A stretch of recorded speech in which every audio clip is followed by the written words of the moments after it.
Так, Исам Мусаев. Нанзор, правда, что в России созданы интернет-войска? Да, они созданы очень давно. И борются со всем, чем можно бороться. Вот именно душат, в первую очередь душат свободу слова, мнение, то есть человек не может спокойно что-то говорить на территории Российской Федерации или оккупированных территорий. Вот.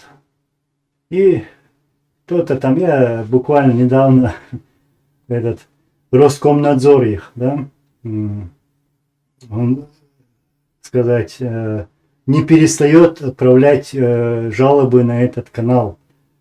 Понимаете, я фильтрую все.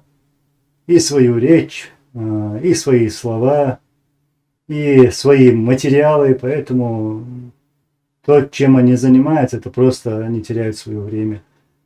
Все жалобы, которые они выслали в адрес этого канала, были отклонены. Я подавал апелляцию, объяснял людям, которые работают там в Ютубе. Вот такая вот ситуация. Ссылался, на что можно и надо ссылаться. И выигрывал вот эти дела против Роскомнадзора.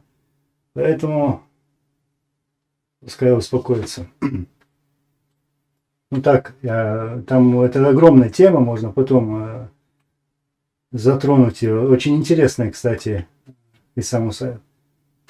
Про интернет-войска, я имею в виду. Можно даже целую передачу сделать.